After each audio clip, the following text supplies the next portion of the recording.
Bonjour, bandeko nange zanga mamluba. J'espère que vous avez mal mskenyi buzali. Nange pena pesa impression nanga na ba événement ezolekana, notablement na situation malheureuse ekomela monsieur Jean-Marc Kabound.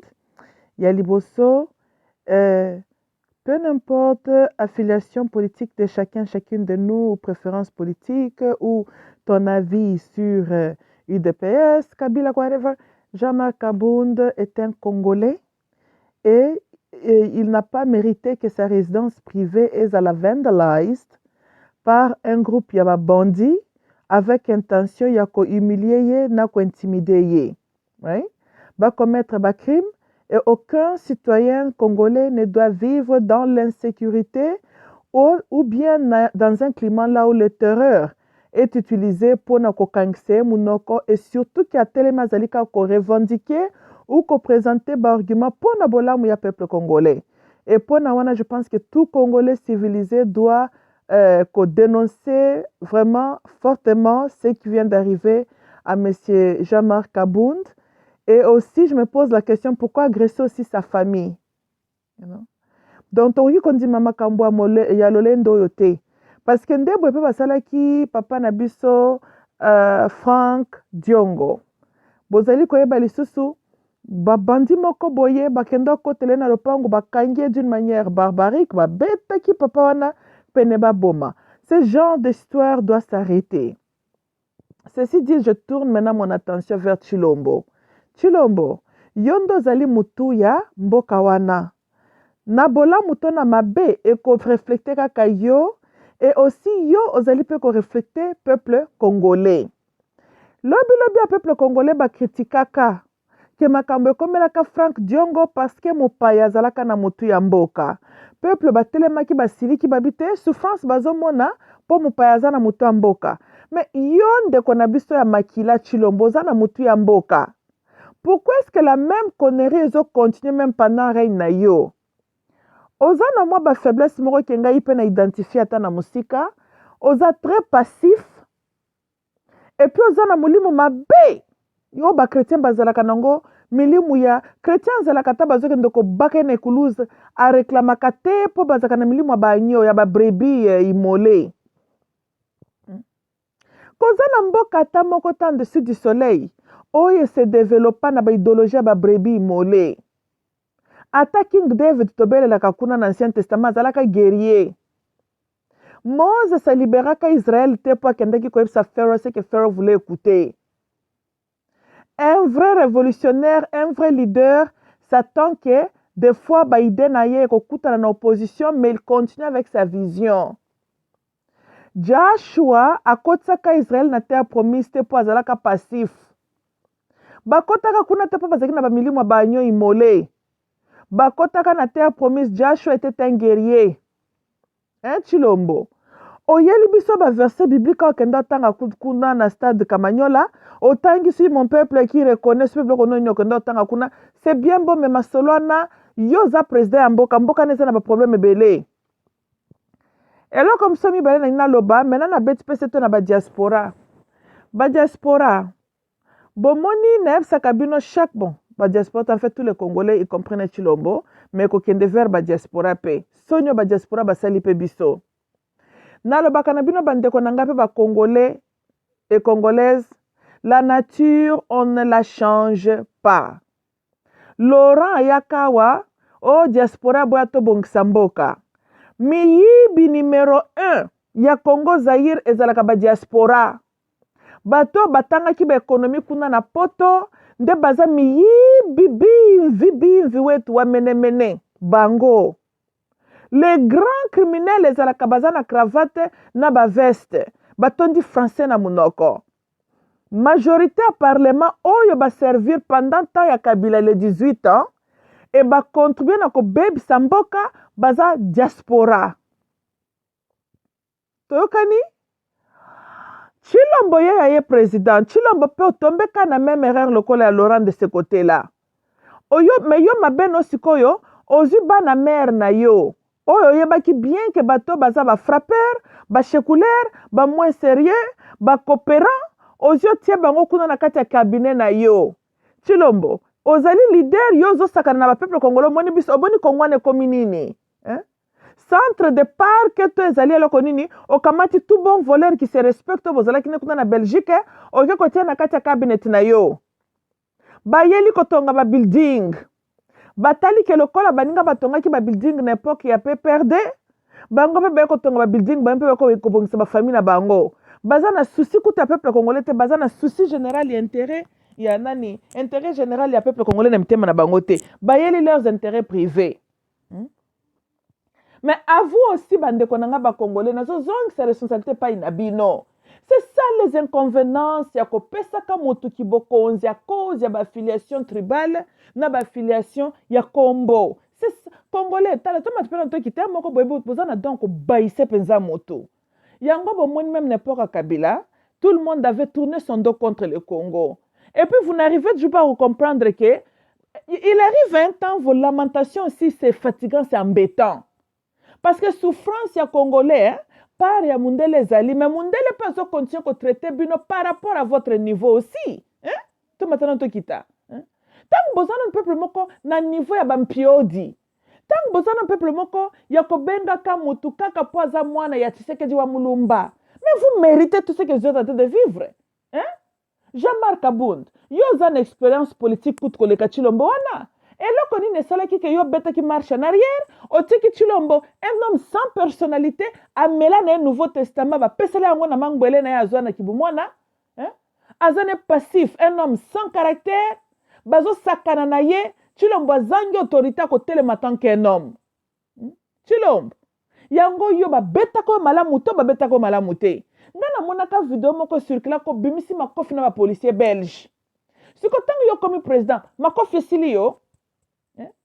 Makofi oyo kendo bundisa ba soda belge esili yo papa Kinshasa lembisi yo yango na Mobutu azalaka mobali Mobutu er moko soki muto asola na ebiente Mobutu alobito kitana se naza na jojo bosala mwa ba exhibition mibali na mibali po Mobutu ayebaki kolata pe sokoto ayebaki kokanga ceinture na chimonu ayebaki kolata ba botinga solo azaki na jojo na ye Tshilombo nanto yoza na ta karata pambo yebite boxe malonga kako to monaki na vidéo au boxe police puis yo longi komaki makila onde ba betake pa policier belge wana bongo komo yo bundi yondo za na makila ne longi onde ba betakiti à part wana Tshilombo nazo comprendre yango siko ba pakena ba personne maboko za décoration papa to boitenzo to bongi na veste papa mais wana ndeko lesa ba congolais te wana ndeko résoudre makam na biso te. Jean-Marc Aboundio zonga ki nanu sima pourquoi? Parce que toi tu comprends très bien. Nani ba enjeu politique. Osa na même genre esprit local la Vital Kamerhe, sauf peut-être votre style un peu différent, mais vous êtes les yona Vital Kamerhe boza les vieux singes, ba malin moko boy ba aigle mi balé. Bien que boza na style na bino différent, mais boza na esprit moko. Pour les bimse kasi mutute parce que tu l'as beaucoup dans la Genève à Saint-Dimac que Martin Fayulu était le changement au CD ne bonga parce que tu es en ligne avec la maman Marthe et le col au moneka que non il faut que quelqu'un de Tshilombo yo hypothéquer le bien-être en boka pour na plaire maman Marthe boité mais elle a déjà fait sa vie bisa ba totinde ki mobile na comme présidente mobile na comme qui présidente pour Luka ki ba non to yango le kozem seki ki bokonze za faute ba zairo te. On dirait Zaire est endetté na famille Tshisekedi. Poto muna basonya lolengo oyo. Siko mutu yo seda ki mwana ngwa ye Tshisekedi bobenga ka Sphinx. Tela mwana na ye. Azanga caractère même papa na azalaka ta muta bato na ba non. Azalaka ta au moins zoko loba zoko lakisa position, azaka même bien kazaki têtu à l'extrême mais quand même azalaka ta têtu. Bato bazo banga epo azaki ka muta ba non, ye kutu azaki ta na extrême ba wite, ye azaki ka muta ba non. Mais moi, na aza sikoyo au milieu. Aza mutu ya ba timide. Aza mutu même na Bible nzamba lobaka, si tu es ni chaud ni froid, je vais te rejeter. Moi naza na mulimu aza ni chaud ni froid. Aza ni Rwanda mututi, aza ni personnalité ya baluba, aza ne kaka ndengo wana kaka.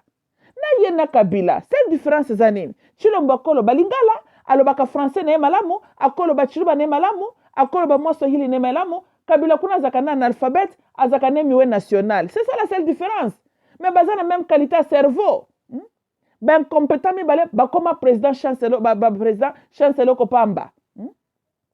Mais Kabunde yo muta mayele. Omona kinyo so wana non, tu savais bien que Tshisekedi n'avait pas d'expérience, ni Chilombo n'avait pas d'expérience. O sedaki donc yo oyebe Kabunda en tout cas na ebite ebe baluba boaka na ebite muluba aka bavard mais na comme mona boaba yuma boza ba yuma oui moluba bondi mango ke boza ba yuma botika ko tete baluba te boaba yuma naturel. Pourquoi na lobi boye tala wazabanga mwana mongala lisu makasi ndokite akei kuna tiena nukasavubu yozonga na nukuna na bayombe. Lumumba yo kendena na mwa arrestation na yo ye moko chef major de l'armée azu contrôle ya mboka muke te wazabanga président lisu makasi ya mwana mongala yo Kabundi vraiment panya présidence eye liboso no Kabundi ozu molimo na Etienne Olati Etienne panya présidence ya kabona makolo na ye tant Mobutu annonçaka multipartisme na ba 91 surtout na 97 Laurent Zanan kuna na Kisangani. Tu sais que Dieu fandi faisait pas d'autant la verset biblique. Il n'y a pas autant la Bible. Tu es constitué en 2011. Oh bola la pongia ba bébé. Tola mukaboye. Ateli biso monyere na mutu. Oh n'obéissez pas monsieur Kabila. Oh mo ba comédie wana. Kabund. Milimu a monyere za milimu efrena ka mutu. Yo se mon homme sage, intelligent, lui sumakasa lataka monyere. Monyere za chapeau ya bayuma. Po munyere me makamtu musikate. Tangela ngai komba muta munyere mona sala makama malonga na Kongo kuna. Bazate? Oya bandaka ki munyere. Si akufaki kana ki munyere na ye. Akomaka président. Akufuka na basuet. Amoni mboke sur indépendance. Ami commission opposant. Atiali ti Mobutu akei. Laurent aye. Tina mwana ya Laurent adoptif aye. Tatana zeka opposant. Ba Congolais nyonso tout tribu confondu ba soutenir ye. Ba bitika peto changer to lembi ekoti ya léopard to bando mona ta président ataka monyere. Nzoka nde monyere zanga inspiration. Ebinga na baye monyere ya solo. Na baye pensa couture asalaka monyere. Chapeau molongeza chapeau Mobutu alataka. Nous comprenons le côté. Jean-Marc Kabunda est un homme très intelligent. Aux a vision aigle. Mais aussi que cause moniere. Chapeau à bateau comme ka pensa ba présidente na voie normale. Chapeau à bateau yo bazanga ce qu'il faut pour ba diriger malamu. Accoutrement à ba victime éternelle. Bon ya zaki opposant éternel. Opposant. Bon ya zaki na posa comme président. Il a eu l'opportunité comme président comme kate parce qu'il ne voulait pas ça ko sala ba gene mususu. Monyere inspira kama ele te inspira monyere za mutu soka zaka na posa ko sala ba lamentation de Jérémie alataka monyere na mutu. Même soldat tiaka monyere modèle ote ata ba général Mayele bando tia monyere tia MPR à côté. Ezekia ba genre. Oh monyere yo ya ba IDPS yo na ebite monyere moko lokama. Comment yo mutu Mayele ozana expérience o lutte pene na Etienne o yebi DPS in and out o zalana na Kinshasa o mona ndenge batumba ba paroisse wana o mona nyonso Kabila na ba voyo bandeko na biso ba utaka na diaspora makambu basala Kabundi mo fandi na yo po nini o ke kokamata monyere o tie na mutu monyere longo li onction botamaka nango papa.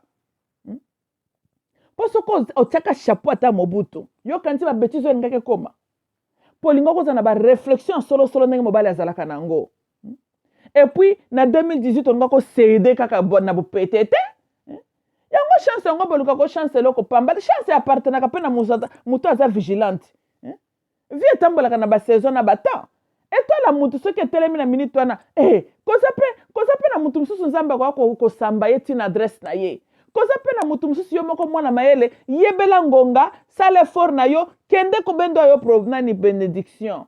Mais en 2018 le panier était un peu toss-up.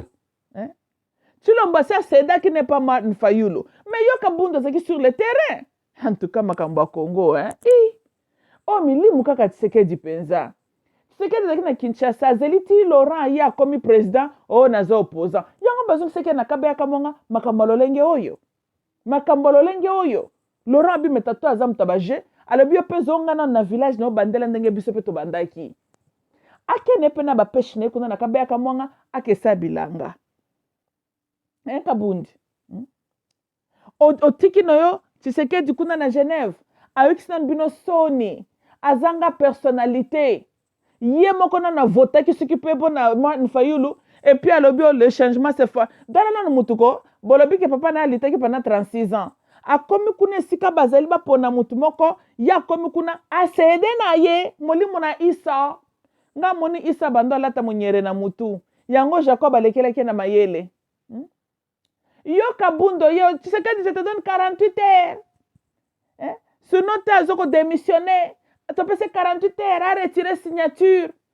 papa yo en tout cas Jean-Marc Kabunde il faut kende na ma nkamba bakendo sukolo balongolo milimo wana maboza nango faut balongolo milimo pona moni okomi pe oza mayele oza na vision mais molimo na kizololo lati yo 48 heures yo za sur le terrain makambo bando kendenge zalaki eloko ni esalaki ke yo potia pression makasi sur le terrain obimisa pe mutu siko soki nalandi bien donc yo na Tshisekedi siko bokomosala so bathéâtre mobutu ndo asala na Tshisekedi n'est-ce pas yo victime banani bavictimize yo batuka bauti na présidence batindi bana mura baya kovictimize yo boye te siko tu vas accuser maintenant qui parce que na ndenga busolo maintenant qui t'a trahi siko comment batu baza na cabinet ya président yo soutenaki baye ko saccager ndako na yo nazo ko comprendre te maintenant na basali yango pour te trahir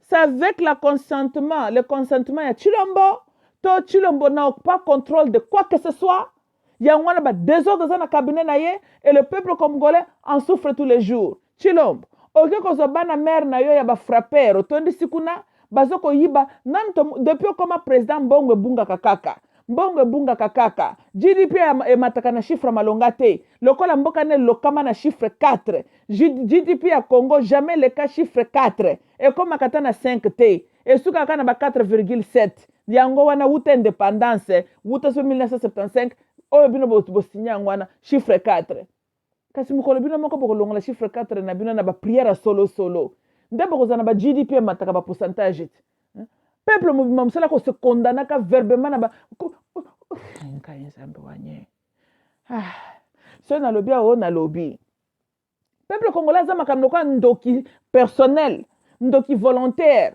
peuple mobimba milo kaka chiffre 4 qu'est-ce que ça va chiffre 4 oui boza réellement ba chiffre 4 sur tous les plans boza chiffre 4 na ba président boza la kapeka kana ba GDP ya ba 4, nanu GDP na bino komata na 5% bino bozaka bata ba chiffre 4 balinga bazala kata 40% bino bozaka 4 mais kasi botika pe ko bota te lokola bo signa contrat na ba GDP ya 4% na mboka botika ko bota bokomi 93 millions boko vivre ndenge nini na ba GDP ya modèle wana po bo déranger ka Yesu matoi Yesu mokolo nini pasi na biso kosila Yesu mokolo nini pasi kosila Yesu zalaka lié na chiffre 4 te Yesu abenda ata totale na anglais msusu azane makambo chiffre 3 toko tale na anglais msusu azalaka ne makambo chiffre 6 toko tale na makambo msusu azane makambo chiffre 9 toko tale pe na anglais msusu azane pe makambo chiffre 7 chiffre 4 na Yesu kutana kate kaka na Congo yango bino yana Yesu botambola ka sens contraire po Yesu alingaka ba aventurier ba chiffre 5 par exemple bino bozaka bata chiffre 4 akwa ko kutana na bino ndenge nini na ba kombo na bino bolukendaki ko loka kuna na Berlin Congo avec C na yebaka te kombo ne utaka wapi ezalaka nani pona Congo toza na peuple Congo avec K royaume wana ezaka na K Congo ya bokomelaka bato lakisi nini bato oyo ba frère mesona ba makarina bato wana ba prima ba loki kombo ba pesi bino bomibamba bolata ba identité na bino mabeba pesa bino pe bolata ngona fierté nzambe singa Congo ye nzambe pesa kombo koko na kombo Congo avec C pona ko saka na nzambe ndenge wana abengi Israel yem tabengi Israel siko Congo abenga koko na yo Congo avec C yo se wana uti nango wapi po mundela yebisaki yo mais garde identité no ba loka kuna na Berlin bo garder ngo boti ko déranger nzambe azana makam très important ko occuper bo sala makam vous êtes le seul peuple en dessous du soleil to ndenge nini nzambe asepelaka na peuple basosoli nde bato ya se manifestaka alingaka ba somnifère spiritualité nzambe aloba su ndenge nini bible yango mundele pake koyambula bible na balangue presque nyonso siko bible meme alingala ezali siko bino bokomprenaka nanu bible yango ndenge nini botangaka yango bobalusi yango to botangaka yango ndenge nini na komprenaka te identité nzambe apesaka moto eza mosusu me bino bakongole bozwi kombo mundele descendant ballemand kuna na Allemagne balokaki kombo wana babambi bino bondimi yezu tala pasi ya Congo yezu ayebi Congo te non fo boyebisaka yezu malamu yezu ayebi Congo nde te bino moko boyebi Congo na bino bobelelaka wana bisika bowutaki na baidentité na bino wana bokende koluka soki mpe pan garde nzambe wana baalma bokende koluka yaka ngola Congo yezu ayebi makambo wana te yezu atikaka bakoko na biso na Congo toyokani mokolo bokozwa conscience ya bolongola na baidentité buzoba wana nde peut-être yezu akobanda opesa bino mayele identité moto alobaka nanu mingi sur la personne.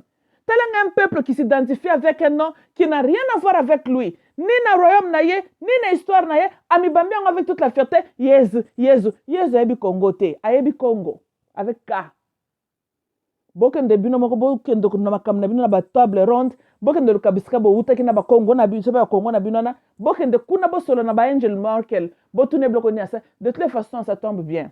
Batali bino ba lodge kuna na Kinshasa. Boke na baloge boke ndokotuna balokaka kombo na Congo na quelle dimension mais na yebisi bino vérité yezu arépondaka te po ayebi yango te ye atikaka peuple Congo nzambe apambolaka endroit Congo apambolaka le peuple Congo nde bato nzambe apambolaka na bandroit ya apambolaka oyo bino biloko mosusu oyebisaka ye wana ayebi na yango te et je suis d'accord avec Dieu oui moi je suis d'accord avec lui bino moko bokende koluka bakombo na bino bisika bauta nango Yangwana bokomona vous avez connu deux présidents oyo lokola bazoki kibokonzi bazana basingana kingo Laurent local boso salaki a babe ça ba millions de dollars na ko changer na no kombo parce que zalaki urgence vraiment comme dans bambongo nyonso na ya teki pour changer ba passeport ba drapeau ba emblème bloco tout yangonde c'est qui le problème le plus important pour les Zaïre à l'époque n'est-ce pas pourquoi c'était si important que longola na no kombo na Zaïre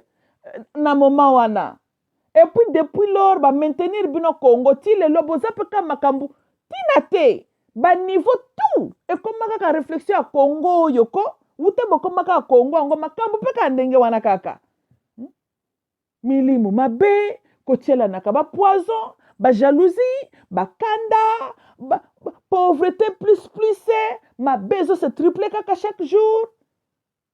Voici énergie à Congo na bino. Bravo à vous. Botika la non ka Congwana. Jean-Marc Abondi nga na zongeli non papa. Toboite bauti ko vandalize ndaku na yo.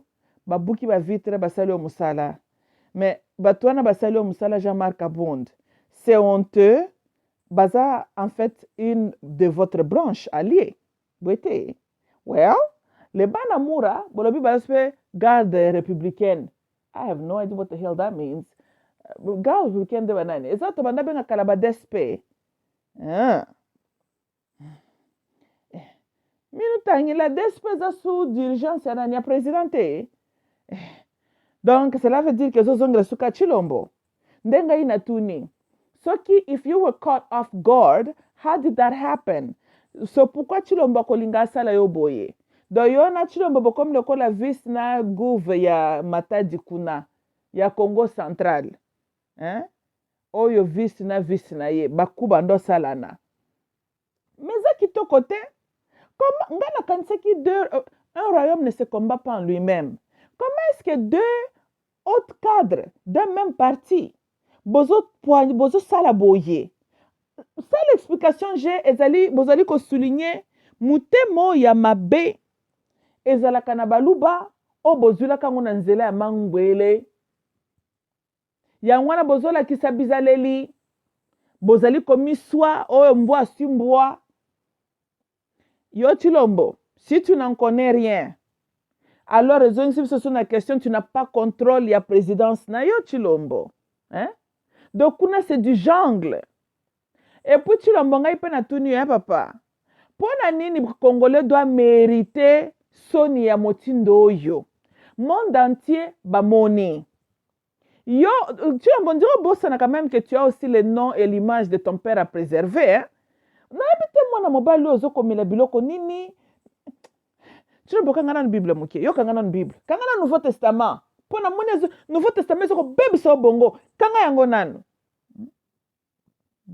Pani oza na mulimo wa Roi Salomon boy. Roi Salomon, papa ne King David, abundi si pa ensemble royaume, ki buzo banena kindumbo na ye, aye ko panza nyonso. Chilombo pani oza na mulimo wa Roi Salomon, olingyo bebisa na legacy ya papa na yo, pona nini soni ya boye. Chilombo oza na personnalité ya papa na ote vraiment Chilombo. Hein? Soki papa no mutazala ki ne bongo oza na Chilombo, to matana nto kita. Alinga ki ne pango te, mais supposons intela. Na caractère nende to yebela ki yo kanti ba konnerio tozo mona ngai salama. Kotona quand même na défendre wa mulumba, alinga ka bengana, alinga ka sala ba remanyema kuna ya chaque jour. Po ya zaka mutaba non. Ya za mutabara kaka, ya tambola na bic rouge na yekaka.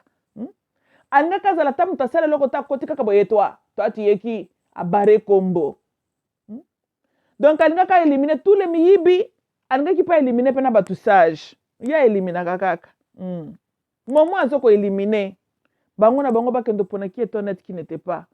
Chilombo oza na mulimo ya papa na ote vraiment Chilombo. Po nozo tika batu bazo sakana na ondenge wana. Et puis Chilombo, ce n'est pas une bonne idée de prendre tous tes amis ba encercler yo. Bako epsa ko jamais non. Bako pesa ko jamais conseil à malonga po na ko développer une bonne qualité de leadership na kati na yo. Non. Tes amis ne te disent pas non. Les amis souvent sont les gens qui nous disent ce que nous voulons entendre. Rare des cas là où un vrai ami ose te dire non. Et na vie est Chilombo. D'ailleurs, acte yo salaki akukezo bana mère no ezali acte ya un lâche. Oui, oui. Parce que bi ke yo au salaki presque 3 ans na kibokonzi ozo bimsa gouvernement te. So c'était très clair que tu had no clue what the hell you were doing. Et pour te cacher aux yeux bana mère na onyo sona ba bandi ba voyou otete bango aux alentours de toi kaka po ba remplir ba poste wana. Tala lelo, pour compléter ma vision yaki nango, en toi tu as la bonne volonté. Mais Chilombo a besoin, il y a une ceinture très forte. Tokani, aussi longtemps que ta ceinture est faible, Chilombo, oso risquer au banish, au tarnish, pardon. Na combo à papa na yo, na legacy au papa na lutaka pour préserver. Oui, oui, c'est ça ce qui va arriver. Ozo fing sana papa na yo, ozo fing sana parti politique na bino Chilombo.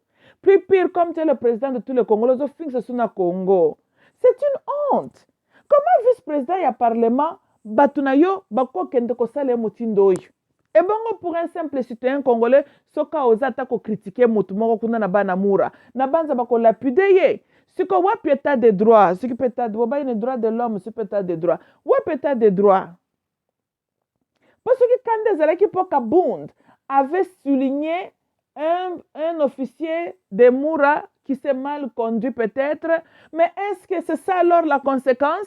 Pourquoi intimider parce qu'il a osé à dénoncer l'oko? Bizalelo tout le monde qui a une époque à Kabila. Pourquoi ils ont se répété dans ton ayo? Et si on peut toucher Moutuloko la Jean-Marc Kaboun de ce qu'il représente pour la partie et toi Chilombo, à combien forte raison bato bazata musika na yo? Siko, où sommes-nous? Dans ton zongi suka esika to bandaki. Do yo Chilombo, oyaki o s'enrichir. Oyako sa la biso ba aventure. Marc Kabound, désolé pour ce qui t'est arrivé, mais yo pe longola monyere wana. Okabaki opportunité ko koma mokonzi Jean-Marc Kabound. Okabaki opportunité. Yo muto telemoza sur le terrain. Match ezalaki est toss up. Tokabatu msistamo kile. Donc, atako tu yona Vital bozana même genre et esprit. Et Vital a lekioka na mayele. Vital a beti match à partir à Geneva. Azo beta bal ne mususu. Tia kiti nango na Kinshasa a marqué na but. Yango ya yosiko match bando bete lango wapi. Na paroisse kuna. Kasi milimu ya paroisse. Kuna peka kande sika Etienne apretaka sermani ya ki présidence na mwasi na ina bastani na banzungu. na nshima na bitekuteko ezozele na mesa na kati ya ndako alobaki azoki kojira aza président ya Congo ntuka Congo eza mboka nani namona makambo ya boye te président apretaka serment na inauguration ubeke ndo aprete serment na kati ya lopango na ye privé siko bureau présidentiel ezalaki wapi kaka kuna na ndako na ye siko bana mura balingi bake travaille kaka kuna ntuka boakande maka buntu kotwana pe wana mwa défaut oza courageux tu as beaucoup de qualités tu es très nécessaire même mais je pense que bon je te comprends na esprit ya korespecte Etienne Mulumba tu t'étais mis à côté mais ngai na koloba boy Mark politics is a dirty game il n'y a pas d'amis na kati ya politics toyokani well it is what it is. Ultimately, ce qui veut dire qu'Etienne, c'est lutter pour le bien-être à Congo. Il fallait qu'il y ait les macaques, que la moine n'espace pour l'intérêt à Congo. C'était ça, Honoré Tshisekedi. Pour moi, na ye na habité, alors bah que papa n'a pas mentor, mais papa n'a pas qui mutako tchaka le colonacé. Papa n'a pas qui mutumoko très sévère. Moi non, yo bana mère ne bazoko sakarane de gauche droite. C'est quoi qui mentor ni azanango? Est-ce que papa n'a pas entouré, bana mère ne ba voyou ba kende ko entouré ndengoana? Il n'allait jamais le faire. Si ko yazo sala ngopo nani muta mentor ya sala bloka ndenge wana. Awuti na ba idéologie ne ye moko. Chilombo. Nani muta pesio conseil poko kosela papa no makambute. Oh mentor mais tika bloka na i papa no soka galaxy qui mentorship ya solo chilombo, tu allais avoir une personnalité. Osa trop passif pour un homme. Tele même bloco likangu no yaki ko sala. Parce que ozanga personnalité. Tu étais là à New York. Aye wana zoko sala ba exhibition zangatina en train de nous créer des distractions zangatina. Mais ton père était un polygame. Toyoka tana ba masolo. Esika te deux mama babunda. Toyoka tana masolo. Esika ata mama no se comportaka sur de comme quelle manière pour masolo ngaka tambola. Toyoka te. Mais toi à ton tour, ose ba ko gérer même ta vie privée tel fait mona na miso batu. Chilombo. Chilombo yo ebi oza opsanga kanda obi malokola omani ba no bazaka il faut ko bete benzale mo hanji ko zongisa common sense na kati ya mutu na ye ndebo Chilombo ozali ozo mériter o bete bana mo hanji nazo comprendre ote oza trop passif Chilombo Kabila pas mais kaka ko salo même baje Chilombo tu ne réagis pas oza na autorité ya un président un leader te ezali kamboni Chilombo tika kokosela yezu makambo po ba chrétien bazaka soko bisi chrétien telema yezu kaka ebi na comprendre ba chrétien bona confusion d'embrouillement et compréhension chaque grand prophète dans la Bible a régné selon une mission quelconque, une époque quelconque qui nzamba nango pona peuple na tawana nangina loba boy. Quand le peuple était en captivité en Égypte, Moses était nécessaire. Alors le style de Moses serait différent et cause la plus c'est la négociation à bando sak na Pharaoh. Naturia Joshua. Mais na po na ba côté ce qu'il faut pas qu'il fallait qu'un guerrier esprit musu se changer. Sinon nzamba ngaka tele misaron. Tokani, c'est pour ce qui était maintenant nécessaire. Il fallait qu'un guerrier, Aaron. Le premier roi que Dieu avait choisi, Nazolo roi Solte, on a peuple va choisir ça qui. Peuple va choisir un roi passif. Tokani, peuple va choisir qui king Saul. A comme kuno la bomba Malakite a préservé Misusu. Oya monaki baza moi bien. Kalo kwa Chilombo yote. Ulia kanga le requin. Ulia kanga nyoka na mutu. Atiki quelque nyoka. Kaka ndenge Saul. Nzamba lobi kende débarrasse-toi de tout ça Malakai to nanga nzambe na telemina venger peuple nangai ya komi kuna a décidé ba amoni baza bien épargner bango désobéissance. Nzamba lobi bon première exhibition koyeba ke c'est moi qui donne la vraie autorité a ozu abotole nan ki bokonziwana apesi yango na King David ya ponaki. Mais botala les qualités de ces deux rois wana King David un guerrier, un audacieux, un courageux. Tango problème à Israël, ce que comment qui va se pécher directement contre Nzambe. Alors to komona ba Jeremiah, to moni ba Isaiah, ba Ezekiels, right? Leur style, c'était d'interpeller la conscience du peuple. Boete. So, Yesu ya yaki, selon ndenge ba chrétien ba ebisi biso, ayaki pona akende ko kufa kuna na Golgotha, bakende ko beta ba fimbu akufa na Golgotha. Mais bino ba chrétien bokomaka ko Yesu alobaki, seki ba betio litama oyo, pesa litama oyo. Bien parler. Yo muto zana matama boni. Chilombo yo zana matama boni. Mibale. Soko zikuawa. Ata leronge ko baluka boy. Je pense bien que mutu normal ozana besoin mulimu musanto ebisa yango te. Troisième, il faut ou te paye na yo. C'est comme ça que ça marche. Et c'est biblique. Et bon, quand King David abandonne Kendoko Bunda, sûrement, Ngamba Benemi, parce qu'il peut qu'on visite. Voilà. Il y a télémiana parce que Nzamba lebi, Zala gentil. Oh ya? Nzamba mouka Nzamba. Bobengake éternel Dieu des armées. Bozuku tout sa personne, il y a Michael, le chef de l'armée de l'éternel. Na armée kuna est-ce que batbasala kanine? Kuna bateyaka bazoko yembaka banzembu du jour au nuit, à nuit. Armée zesika bitumba, ezesika mapinga. Un vrai soldat azaka courageux. Bosaka ko yeza loba ki pesa. Non. Poso ki nzamba zalaki na pesa na poso yo pesa ka matama no nyonso. Il fallait ka kare biso na ba matama ta 4 to 5. Apesi biso le matama ga mibale. Do ba betiawa. Bazongi si mibale si tu es de bonne humeur. Oui, ça dépendra aussi. Parce que très souvent, mon tout normal, il faut que ça soit na premier gifle wana yo silisi makambo. Quand on a sepelaka na Malcolm X, Malcolm X alobaki que si un soldat blanc à Béthio, assure-toi qu'il ne va plus jamais encore te taper. C'est comme ça. Biso nyoso ba bisaki biso yo ko initier bitumbate. Mais ceux qui sa bitumba wana. C'est comme ça mutu normal azalaka. Même devant la loi, mutu aussi qui sa bitumba balobi à se défendre, à sali self-defense. Hein, Jamal Kabond. Basoda na yo, bazala ki agressé. Fala ki bangonde basili sabitumba wana. Mili, na ebite, milimo yo, na ebakate milimo utaka wapi. Chilombo, ba provoqué yo combien de fois Chilombo? Tu as été provoqué combien de fois? Ndenga inatuni, ozana matama boni. Oyo saka koso ba beti opesi mususu. Donc yo so tolandi malamu, ozo zongi saka même litama ba betaki ba beti lisusu, zongi si lisusu. Donc yo litama moko zozo taba siku. Siko za mutandenge nini? La Bible nous montre que zalaka muto silisaka bitumba. Muto abandi yo silisi yango. Et muto silisaka bitumba par tout moyen disponible parce que yo zoko réagir. Mutu soka moni kazane na makasite ne fallait pas luka makambo. Wane tali yote. Mais mutu aya gifle kozela pe tokutu deuxième batate. Okoti mbalmoko bila ya King David. Busilani. A comme ça kolapa. Po ba ebike ozano okolobele kote, yangwana ba conneries ozo continuer ko se passer.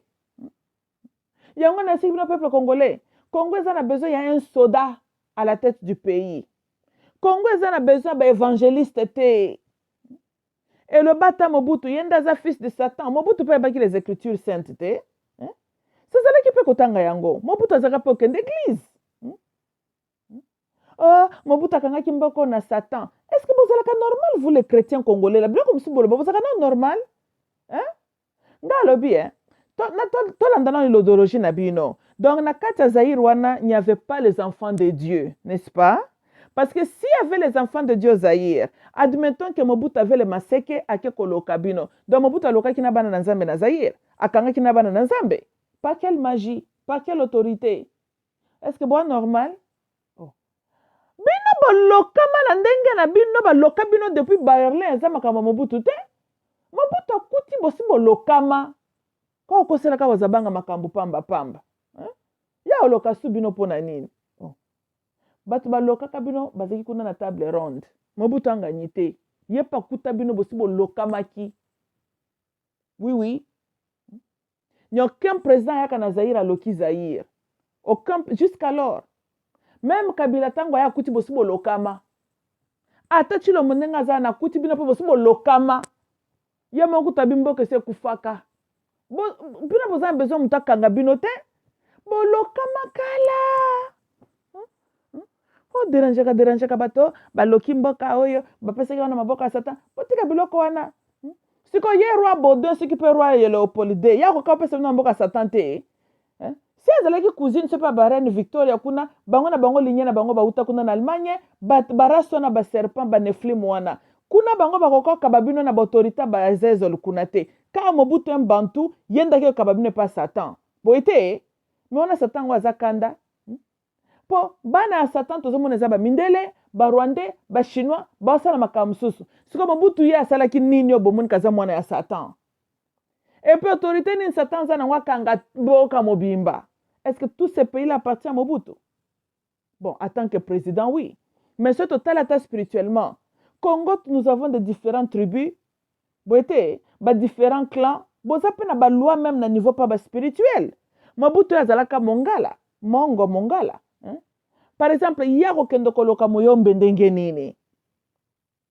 Non? Bon, pesi autorité qui présidence. Mais Mobutu a koki ko brancher ligne tabanda ko kendo ko loka muyombe. Ok, kaba muyombe pas Satan comment? O aloka kimboka. Ya ndenge nini? Bolokola ya loka kimboka. Siko bozaki délivrance ti. Siko bolela kapo anini. Non, Mobutu ya loka kimboka, vous avez été bosenga kanzamba tinda Moses te, bozaki Laurent Moïse na bino. Mais na tuna bino question Laurent falaka mema bino siko wapi? Pour Moses, il fallait que bimisa bango de l'Égypte. Est-ce que bino bobima na Égypte? N'est-ce pas que vous avez la même mentalité que vous avez à l'époque coloniale? Kout bo dégrader les sous. Bino besoin besoin muta même asala bino aloka bino makasi. Besoin état ba umbu spirituel. Bolokama wuta Berlin. Kana bino ka grave. Muta loka bino nanu nana jeremboka wanate.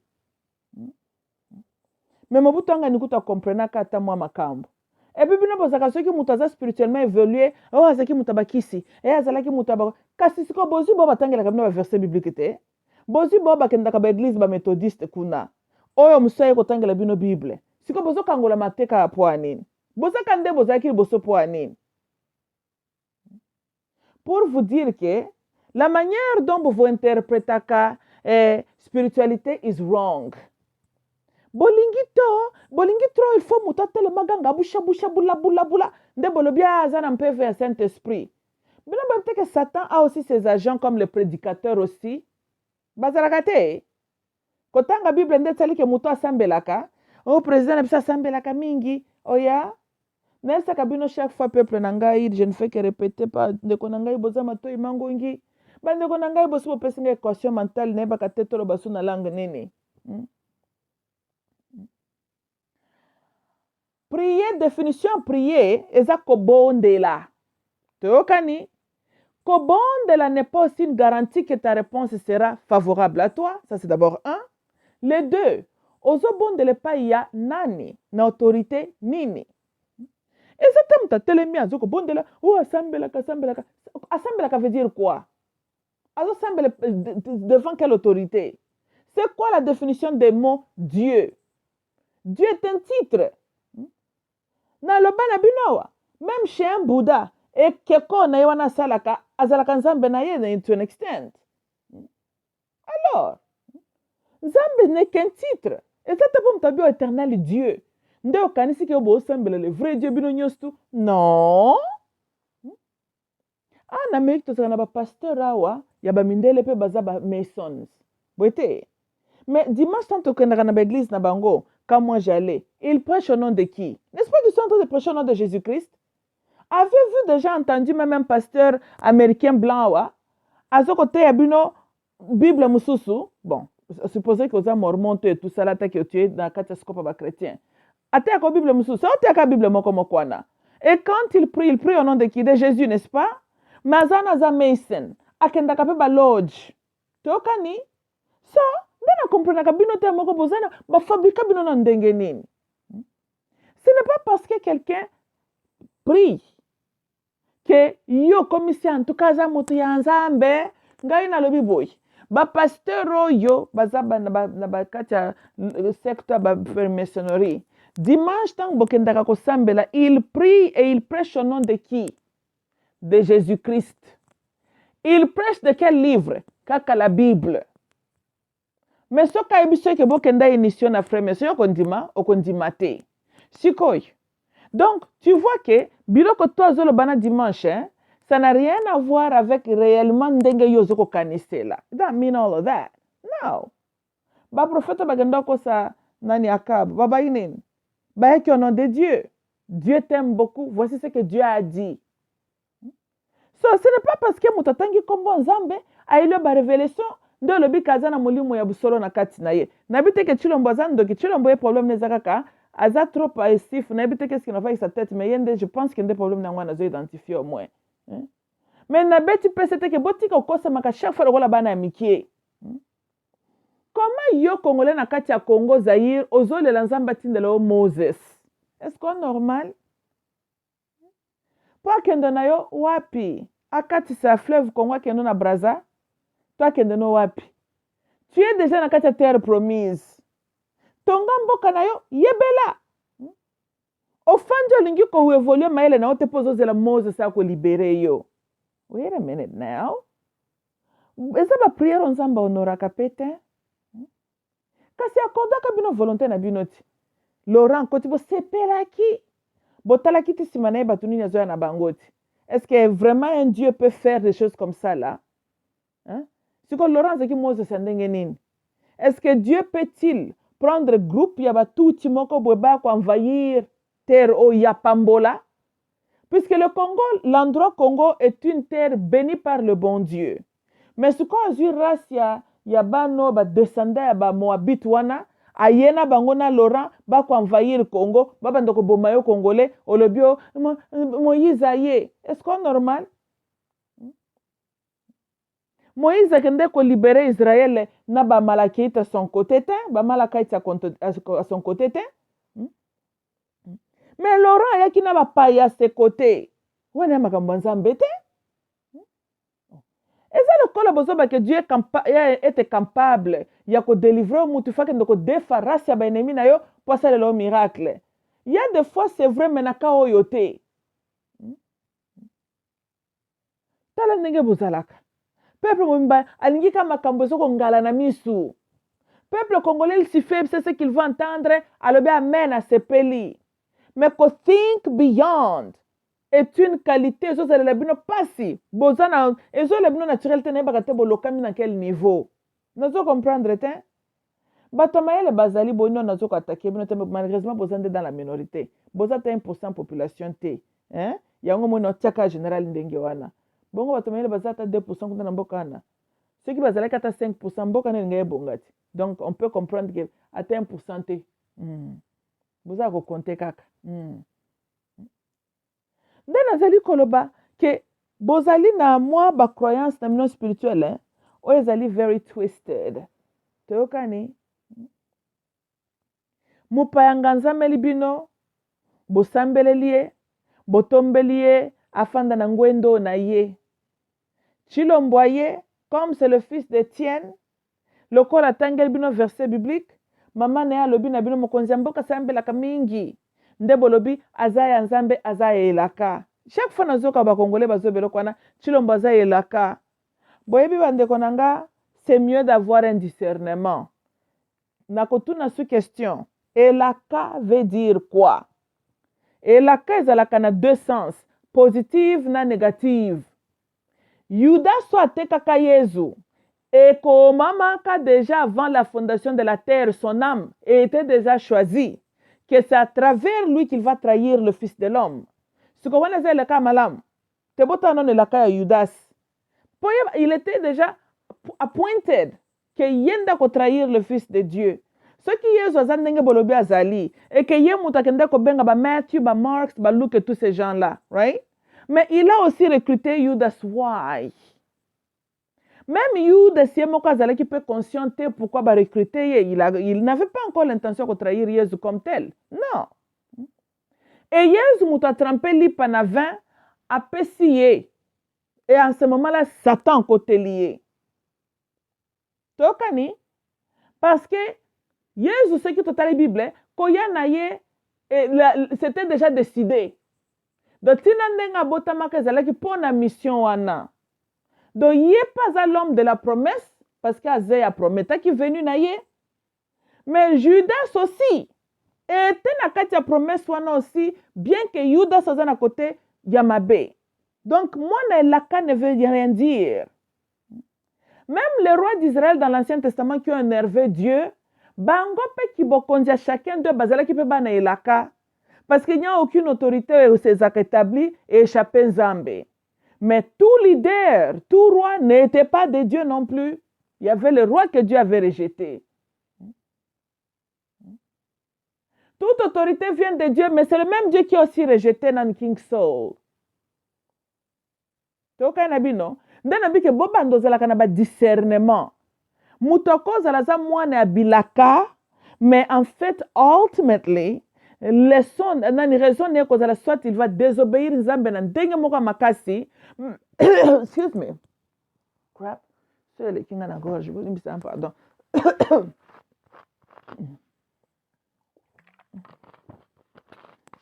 Sorry. Tokani. And so, qu'est-ce que je suis en train de dire même? So, Elaka est qu'un de tous les deux sens. Tokani. King Saul a comment makape roi, mais il n'était pas dans la volonté parfaite de Dieu. Mais le peuple israélite va surprendre quand Nzambe na choix na bango.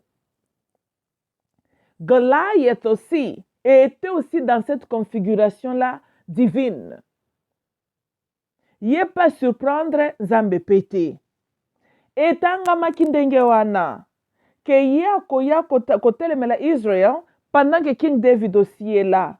Pourquoi Goliath se manifesta bien avant? Ou bien pourquoi pas après?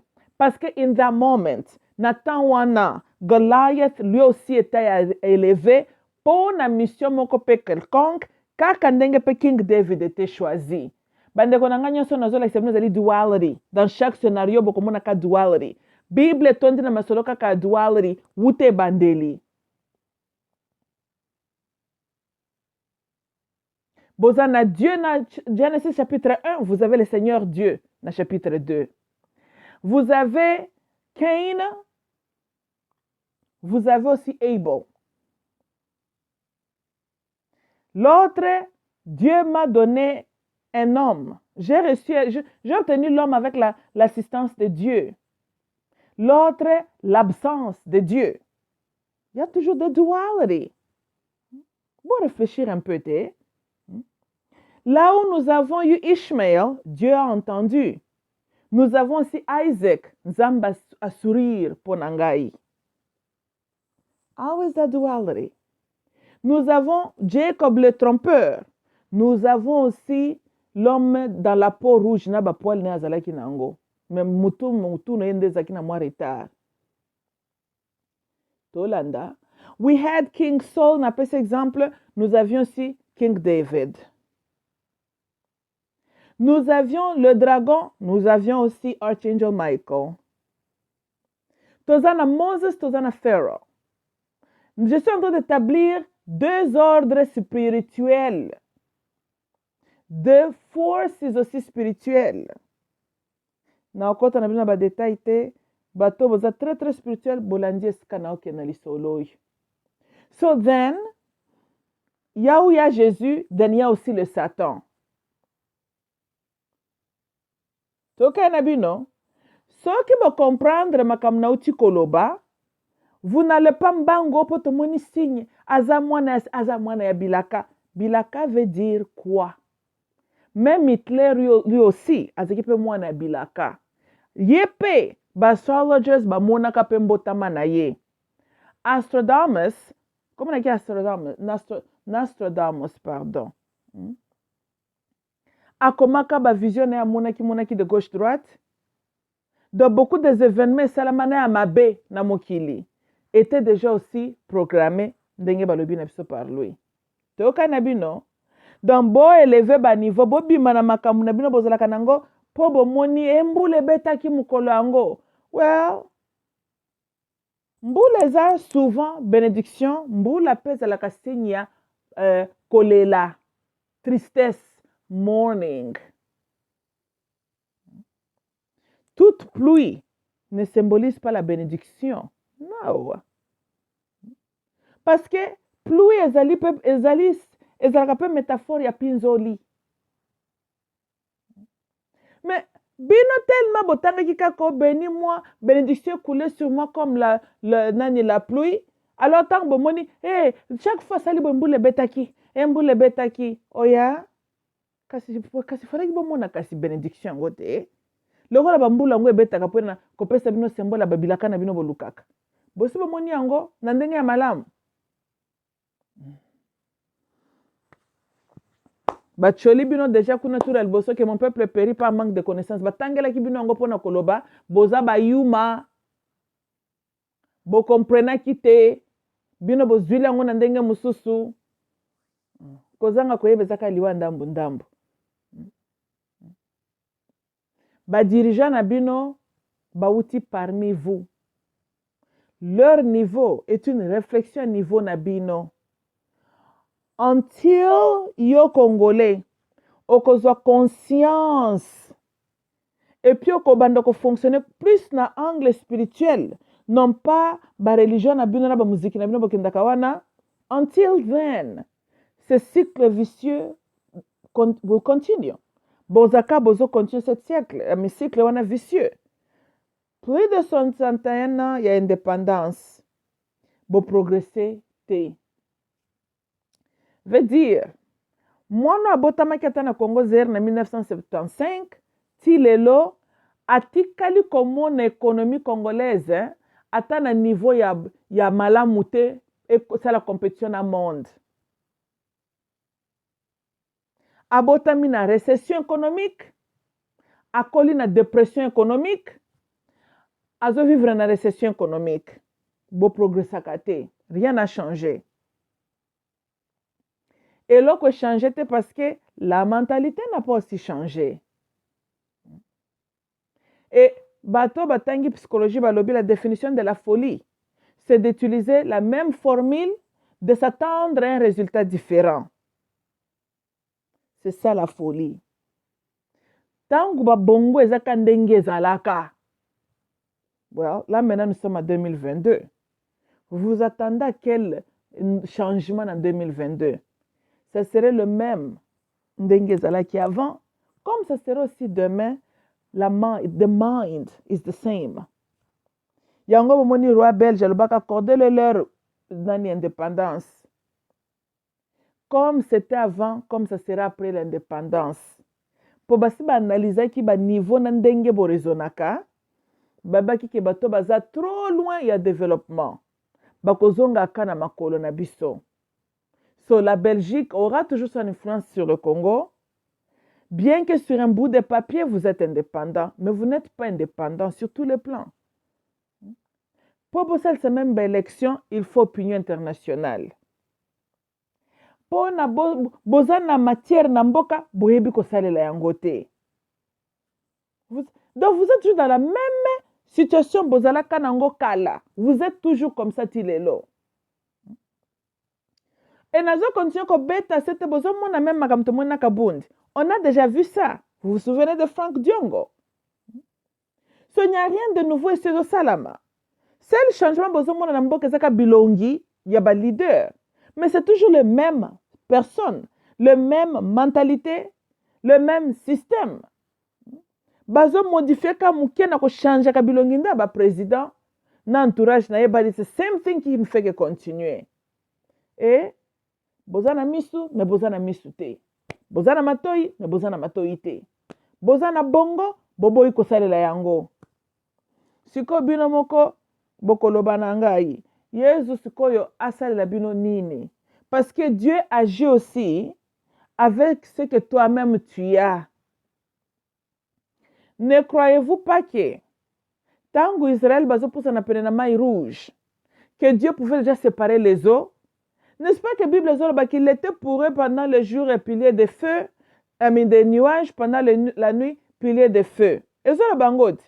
Donc, comme c'est un Dieu qui est le bon berger, qui voit déjà ce qui est devant, pour y aller qui n'y sont, akabola ki mai wana ite yemoko pourquoi? Comme ça, quand Israël t'en besoin, les apolele.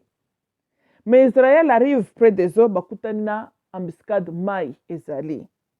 Moses alingi asala bino bosalaka nzambe bandeko maye tokosala nini. Nzambe atuniaka pourquoi pries-tu? Qu'est-ce que tu as dans la main? Zwa yango beta mai. Mutu fo zala na niveau ya conscience. Vous êtes un peuple normalement béni, placé sur une terre bénite. Mais boza n'habitez. Vous êtes devenu comme une malédiction à terre wana. Et là koni nezo sala bino ke bozo mona bo mona te. Ebinga ti le lozo le kelangai. Que au juste qu'est-ce qui se passe avec vous? Boko mela kanga tana ba commentaire. Nga pena sala banalize neba nangai na compréhension bino te. Na tuna bino men felo koni ni zamba zangi saka kotia na Congo po bino boye basiko bando travailler po na mboka na bino. Ele koni ni zamba zangi saka. Botia kango patana ba commentaire te. Po boyebi que Dieu n'a rien oublié quand il créait cette place-là, Congo. Mais le problème est bino batu.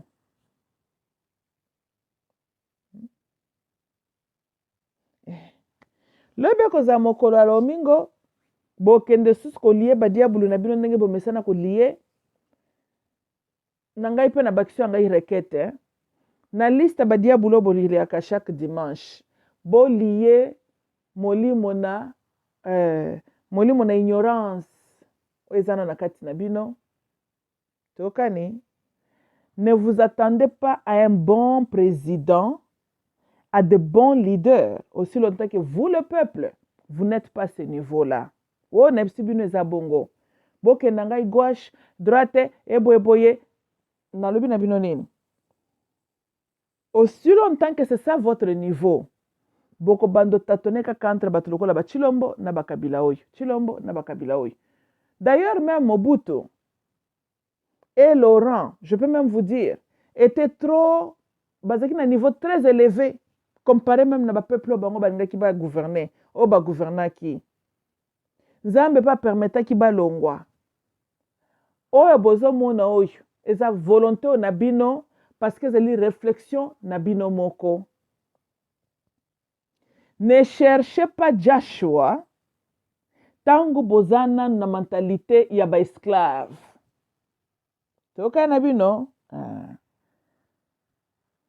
C'est quand on est prêt à quitter le désert, que Joshua devient nécessaire. Donc, nous sommes par rapport à bino qui vous êtes. C'est une honte. Hein? Tokokyo pointe comme ça peut Chilombo. Encore une fois, Chilombo est un Congolais. Chilombo azali un de vous. Marc Abound était un de vous. Kabila mwa boloba kiazaki Rwandais. Mais siko makambo komeli Kabila. Under leadership ya nani? Non seulement il y a un Congolais, mais un Congolais va travailler ensemble kutu. Baza supposé que la bato royaume moko. Tala blobo wasal. Tala ba théâtre. Na soni. Donc, ebinanga mo Nathalie na bimboko yo. Ebi makambu ezolekana na Kongwana avec l'homme congolais na banza nde biloko etia Nzambe kanda ke mukola ko kanga demo ya lokaka bino akosalela lufelo ye moko a part po modify logic. En tout cas bozana angle ta moko to mtoko retrouver bino nango na angle Nzambe o bozala na autorité discernement ba courageux kuna bozate na ngambo Satan bozala ta ruise bozala malin kuna pe ka bozate bozakaka. Okay, bande konangeza lenga mamuluba. I love you all. Bye.